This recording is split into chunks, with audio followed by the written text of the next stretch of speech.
What sets the dreamers apart from the achievers? Why do some overcome the impossible while others give up on the brink of success? The answer is in 10 ageless principles imparted by Napoleon Hill, not only about achievement, but about attitude, character, and the unbreakable will of those who never give up. In this video, we're going to deconstruct these 10 dynamic keys that have created leaders, built empires, and transformed ordinary individuals into extraordinary success stories. If you're sick of doing it all over again, willing to stay the course, and dedicated to winning, this is for you. One of the most basic principles Napoleon Hill teaches throughout his work is definiteness of purpose. This is not so much about having objectives, it's about having a paramount purpose in life. One all-encompassing overarching goal that motivates every action, decision, and thought. Individuals tend to go through life with loose aspirations, expecting achievement without ever really defining achievement, but to Hill, nobody ever fell into greatness. Great success doesn't sprout from dispersed intentions. They originate from a specific purpose that is so vividly conceived that it gets lodged in the subconscious mind. Definiteness of purpose makes you judge every distraction and opportunity through it. It is a compass that orients you even when life turns chaotic. Without it, you are at the mercy of circumstance, wandering wherever the wind takes you. With it, you are the master of your own destiny. Hill felt that definiteness of purpose was the key to every success, because it is something to direct your power towards. It is the cause you rise early, struggle through adversity, and persevere long after the spark of motivation has gone. A clear purpose drives discipline, because it gets you to the point where you feel that what you're doing is important, that it's going somewhere particular. The majority of individuals never bother defining their purpose because it takes serious reflection and guts. It involves abandoning the notion of making everyone happy. It involves the realization that not everything is worth your time. When you establish your purpose, you're throwing down a gauntlet and saying, "This is why I'm here." That sort of clarity is mighty, and it separates you from the majority who don't know what they really want. Hill's argument is straightforward. Without clear purpose, achievement is all but impossible. Purpose converges the mind. It sparks passion. It makes daily activities into purposeful steps toward a destination. Your purpose, whether it is to create a business, inspire others, make art, or become proficient at a craft, has to be clear as crystal. It can't be vague. You can't say, "I want to be successful," and not clarify what success is to you. When you do clarify it, you start to notice opportunities where other people notice hurdles. You start making decisions for your own life. You no longer wait for permission, and you begin to move on purpose. But having a purpose is only the start. The second principle Hill emphasizes is that once you have this definite purpose, you must then combine it with a burning desire. A wishy-washy want is not sufficient. You must desire something. Most people desire success. Most individuals dream of a better life. But an intense longing goes way beyond the mere wishing. It's an all-consuming obsession. It's an incessant, emotionally fueled, vehement passion to get your goal, regardless of whatever is in your way. Passionate desire turns the impossible into possible. When you desire something strongly, your mind starts working differently. You get clever. You start searching for ways where others search for excuses. You trade comfort for advancement. You drive harder than you ever thought you could. The power of your desire becomes a magnet that draws your dream nearer to you while driving you in return towards achieving it. According to Hill, all great achievements began with someone who had a burning desire to accomplish something specific. It's the difference between interest and commitment. Interest says, "I'll do it if it's convenient."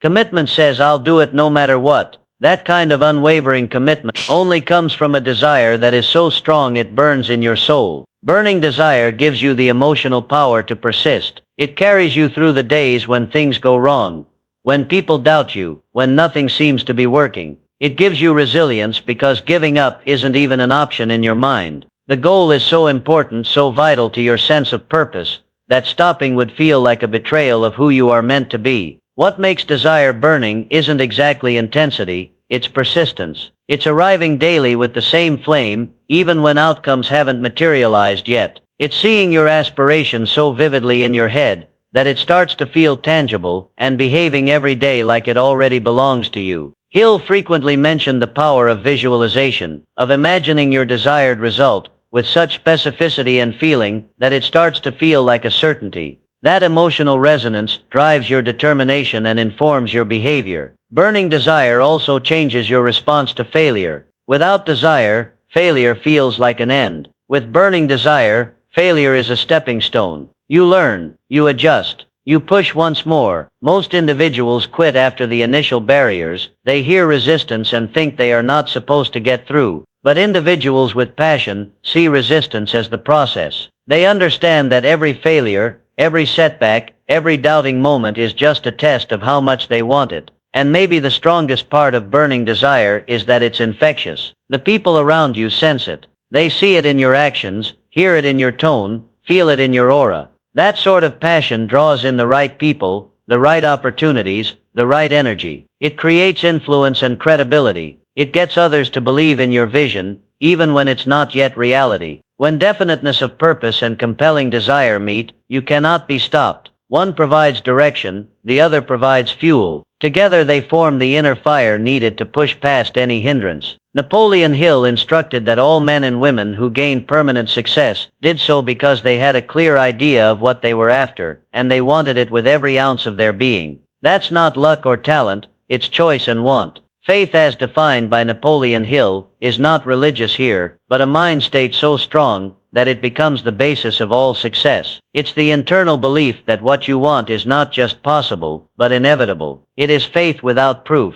faith in the unknown. This type of faith is what distinguishes those who attempt from those who achieve. Hill believes that faith is built by consistent affirmations and auto-suggestion, by assuring yourself every day that your dream can be done, by seeing it succeed, and saying it over and over again until your subconscious mind believes it as reality. You create firm faith in yourself and in your cause. The biggest obstacle to success for most individuals is self-doubt. They allow fear to enter. They fear they are not enough, they are not smart enough, they are not worthy enough. But faith erases those doubts. It replaces doubt with certainty. It enables you to move forward boldly when others step back. It doesn't erase fear, but it enables you to go forward in spite of fear, because inside you know you are going to make it. That knowledge, even when there is no rational basis for it, is faith. Hill instructs us that faith is a muscle. It needs to be developed, strengthened, and conditioned by persistent thinking and behavior. When you talk positively of your objectives, when you visualize yourself succeeding, when you behave courageously, you are conditioning your faith. And the more you condition it, the stronger it gets. At some point, faith becomes automatic. You no longer wonder if you can. You simply know you will. This type of faith sets up a mindset environment in which thoughts flourish, plans materialize, and grit becomes second nature. It encourages you to play it risky when others hold back. It allows you to persevere when progress is nowhere in sight. Faith makes effort purpose and procrastination preparation. It's not blind optimism. It's inner conviction. But action without faith is pointless. That's where persistence enters. Hill insists that no one ever accomplishes something great without persistence. Talent is abundant. Intelligence is rampant. But people who are persistent are scarce. Most give up at the first obstacle. They quit when they encounter their first wall. They read setbacks as stop signs, not challenges to be overcome. But the persistent person won't quit. They may get knocked down, but they always get back up. Persistence is the capability to just keep going, no matter how difficult things get. It is fueled by desire and informed by faith. It doesn't require outside approval or immediate results. It's fueled by an inner engine, a power that keeps going, even when nobody is looking. Persistence isn't about perfection. It isn't about never doubting or tiring. It's about never quitting. Hill defines persistence as a mindset shaped by habit. It is not innate. It is constructed through repeated effort. The more you persevere, the tougher you get. The more you fight against resistance, the more competent you feel. Eventually, you no longer view obstacles as threats, but as part of the journey. Perhaps the most important lesson Hill imparts is that temporary defeat is not failure. Every single person who has ever done anything of value has experienced rejection, roadblocks, and days of desperation. The distinction is that winners don't allow those days to define them. They employ them. They learn from them. They return stronger. Every failure becomes fuel for the next step. Perseverance also clarifies your vision. The more you persist in your pursuit,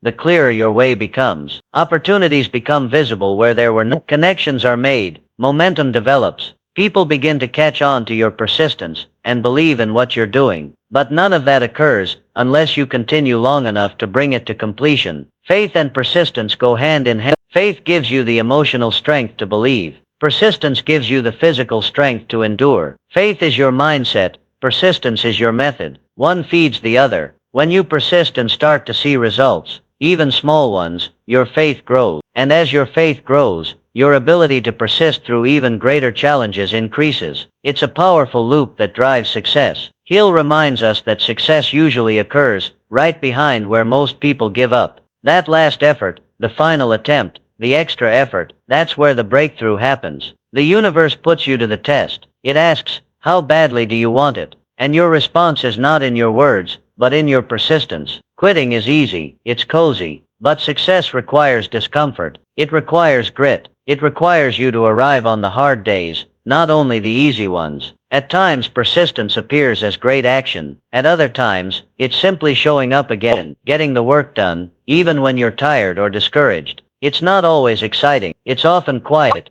solitary, and unregarded. But these are the times that shape your character. That's where your dream is in the process of being constructed, not in public triumph, but in private strife. Hill also makes the point that persistence has no refusal to change. It's being committed to your purpose and changing your strategy. If it's not working, you don't abandon the goal. You modify the plan. You maintain the destination in mind. But you're flexible with the methods. That sort of smart persistence is what distinguishes high achievers from those who burn out or quit. Ultimately, both faith and persistence are interior forces. They don't result from luck, environment, or innate ability. They result from choice. You choose each day to believe. You choose each day to persevere. And eventually, those choices determine your destiny. Faith gives you the courage to begin. Persistence causes you to complete it. Combined, they make you invincible. No one reaches success completely by themselves. That is one of the most ignored realities of personal success. Napoleon Hill drove this home time and time again with the idea of the mastermind partnership. It is the law that when two or more minds join together in harmony for a definite objective, they produce a new great force, something more than the whole is. He referred to it as the third mind, an intangible power generated when minds are brought together in the attitude of cooperation, vision sharing, and trust. The force has the ability to ignite ideas, solve problems quickly, and create momentum no single person could initiate alone. The mastermind is not about putting people around. It's about surrounding yourself with the right people, those who are aligned with your mission, who bring complementary strengths, and who push you to grow. He'll observe that the most successful people deliberately built these alliances. They didn't wait to stumble into good company. They sought it out. They nurtured relationships with individuals who had knowledge, experience, and qualities they themselves lacked. It was never about ego. It was about creating synergy. Too many individuals end up isolating themselves in their pursuit of success because they believe they need to prove it by themselves. Isolation, however, produces burnout, blind spots, and stagnation. The correct mastermind group, on the other hand, can keep you in check, challenge your own assumptions, and provide solutions you would never think of. More importantly, it can give you encouragement and belief when your own confidence is shaken. When you bump into a wall, your mastermind can remind you of who you are, and when you're small, they can talk vision into you until you get up again. Napoleon Hill usually referred to great historical figures who became great, so much because of their own ability, but due to the minds they surrounded. Thomas Edison had a team of dedicated thinkers and engineers. Henry Ford assembled a mastermind consisting of great financial and legal.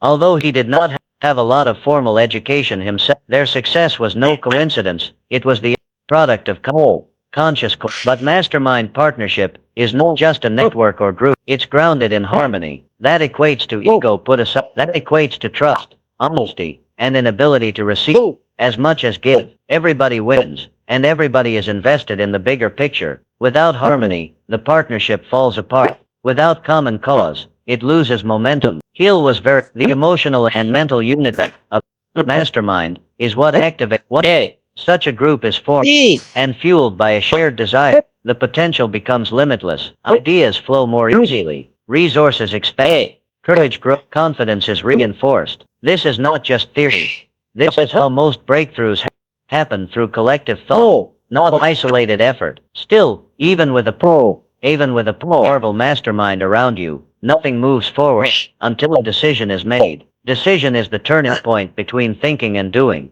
Hill studied hundreds of successful individuals and found that without exception, they were decisive. They made decisions quickly, and they rarely changed them unless new, solid information emerged.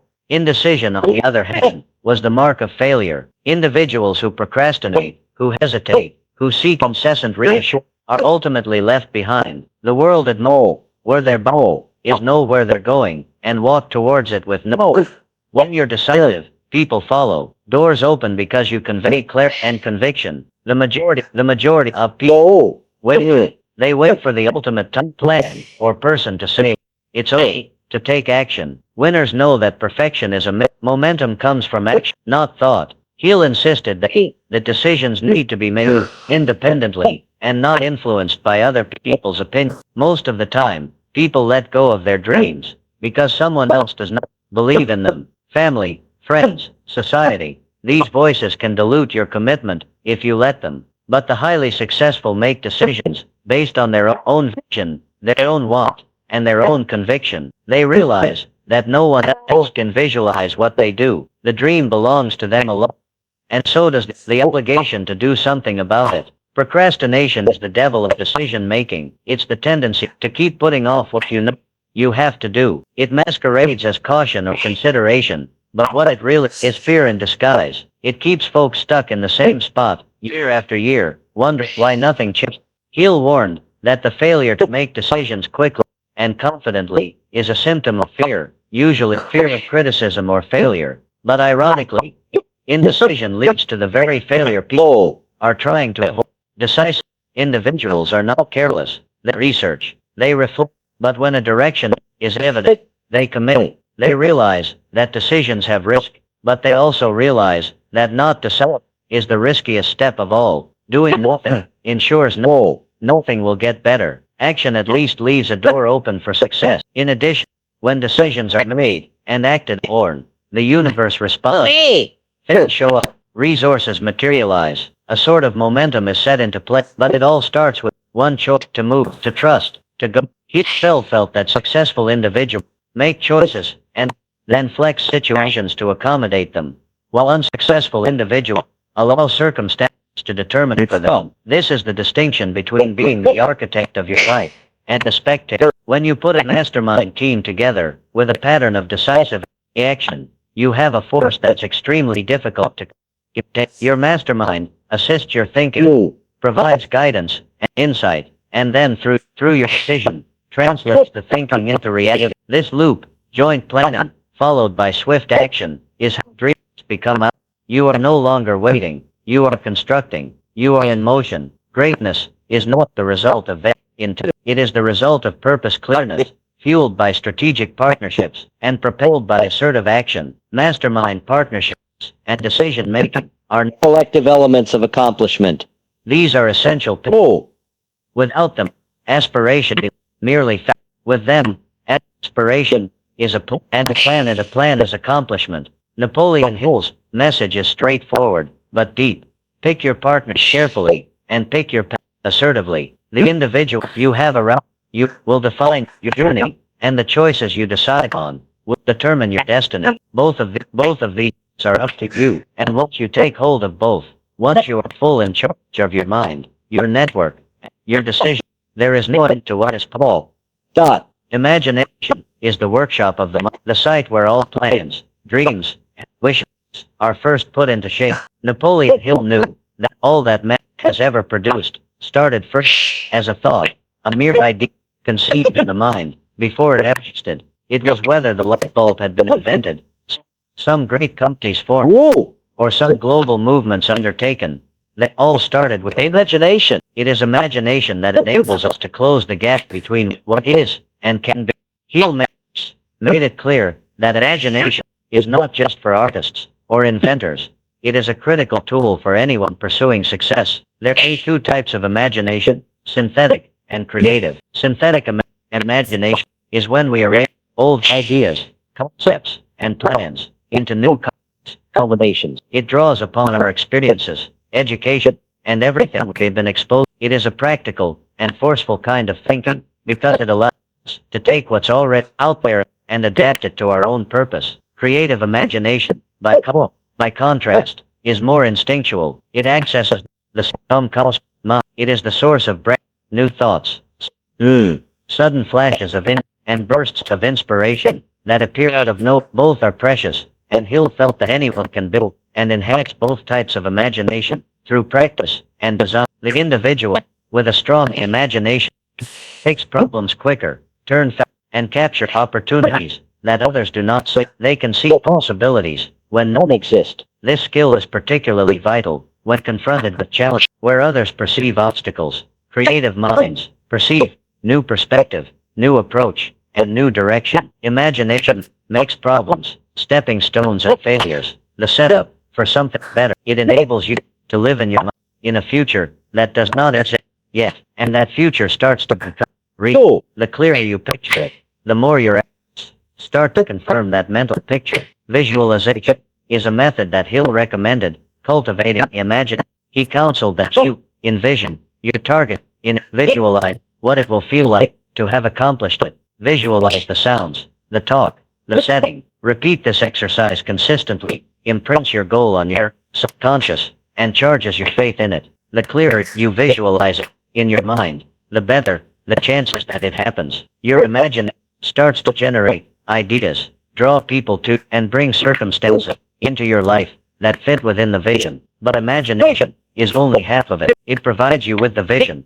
the spark. But in order to bring the vision into being, it must be preceded by systematic planning. It is the bridge from dream to reality. Hill insisted that no amount of wishing or thinking creatively could substitute for the need for a workable plan. A planless dream is merely a wish. Systematic planning is what transforms imagination into action. It is the process through which goals are segmented into steps, timelines are established, resources are listed, and progress is monitored. Most people get hung up in the dreaming because planning is effort, discipline, and real. It leads you to face specifics. It takes attention. But Hill taught that success only yields to those who are specific, organized, and purposeful. He taught people to put their plans in writing, update them frequently, and never become overly wedded to one way. If the original plan doesn't work, and usually it won't, you need to make another.